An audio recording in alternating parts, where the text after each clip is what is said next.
Why is this so difficult? Between AI disruption, economic uncertainty, and entire industries reshuffling in real time, it is not your imagination. If you are finding that career management, especially if you're in job search mode, is more complicated than ever, you are absolutely not alone. And if you're smart, talented, and used to succeeding, moments like this can be especially frustrating. You're doing all the things. You're updating your resume, you're applying to job searches, you're networking, and still it feels like nothing's happening, or you just aren't sure where the progress is going to come. So if you're sitting there thinking, why is this so hard when I have so much to offer, then you are absolutely in the right place. So let's start with the fact that no, you're not doing it wrong.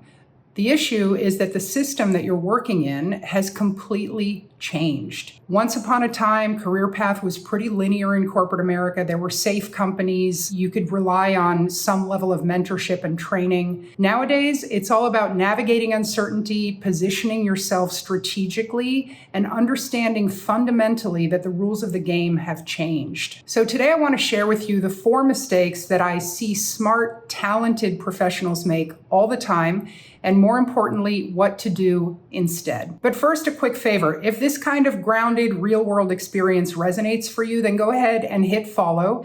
I post regular videos and guides on how to take back control of your career without the hustle and without the faking it. Also, if you're feeling stuck and you don't even know where to begin, grab my quick start guide to taking charge of your career. It's designed to help you figure out your strengths, your target, and your messaging so that you can start to build momentum right away.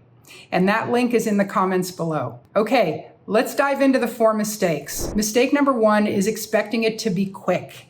And look, I get this. Doing job search is really not that much fun. But most people think a job search is going to take a month or 2 months because you've seen a friend who's slipped into the next job and it turned out to be a great opportunity. Maybe that even happened to you once upon a time. The reality is a really robust job search, the kind where it's like a campaign. You put yourself out there, you create multiple pathways for yourself so that you can choose among opportunities and pick a job that you actually want and that's right for you, instead of trying to bend yourself into the 1 or 2 opportunities that are available to you.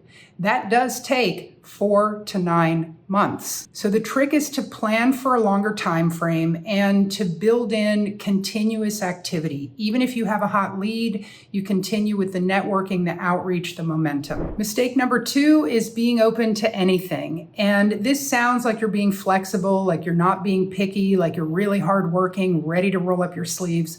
The problem with this is that if you don't give your network something to work with, a target, a message, then they cannot help you. What you want to do instead is to define your target, to be able to say, this is what I'm good at, and this is what I could do for an organization. And if you can find a way to make that short, repeatable, memorable, then the people in your network who actually know you, who know your work ethic, they can then help you and share your message on your behalf. So to take the burden away from your friends and colleagues about figuring out where you might fit in somewhere, it's up to you to narrow down, do some self-reflection, understand your strengths and where they might fit into an organization, and then craft a message around that. And this is the perfect place to check out my quick start guide, because that's exactly what I do in that guide. I do a deep dive into understanding your strengths, understanding their contribution, and then crafting a message around that. Mistake number 3, starting with your resume. And the reason that this is not always a great idea is that your resume is an inventory of your past work experience. And maybe it's projecting where you want to go next if you really love what you've been doing and you're making a move because you want a promotion or more responsibility. However, if you only liked parts of what you did and you sort of like to refine and slightly pivot or go in a new direction, then your resume isn't going to say that. Where you begin is you begin with your target, as we talked about in mistake number 2. You get focused, you narrow down on what it is you want to do, and then critically, the resume becomes a selling tool. It helps you sell yourself in to the job that you want. How do you do that? You do that by finding job descriptions for that job and then using the language within those job descriptions to pepper your resume with a combination of your past experience, highlighting the stuff that you want to bring forward, you want to make most notable, and wrapping it in whether it's the jargon or the language of that job description. Mistake number 4 is to tunnel vision on one hot lead.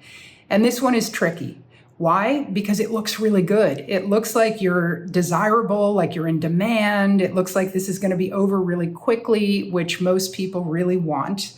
The trouble with this, and I've seen it again and again, is that 90% of the time, that one hot lead will dry up for reasons completely beyond your control. But I can tell you, and I've seen this again and again, what doesn't help is when you are focused in on that one hot lead, you can kind of get anxious about it and they can feel your anxiety. And that doesn't help. That's probably not the reason you don't get the job, but it doesn't help.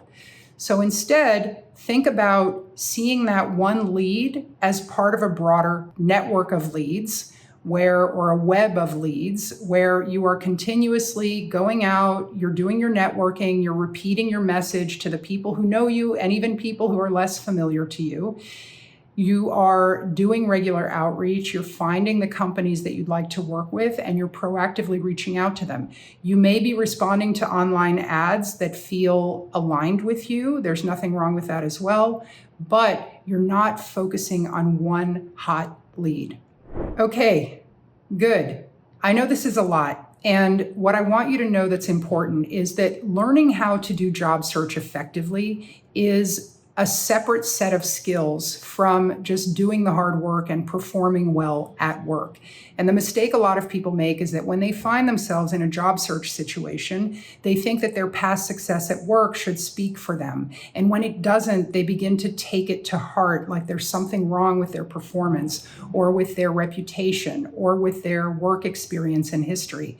That is not true. Job search is something that is a separate thing that you learn and that will be with you from then forward.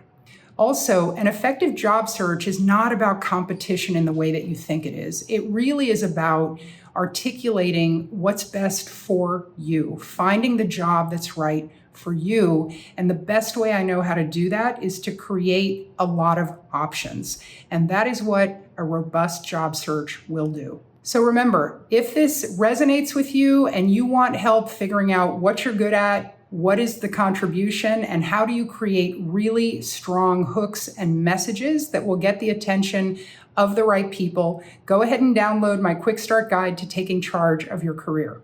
And if this kind of advice feels helpful, remember to follow me. I'm going to be coming out with regular videos on how to take charge of your career in a way that feels really aligned to you. So remember, you're not behind, you're simply navigating a system that wasn't really built for today's careers.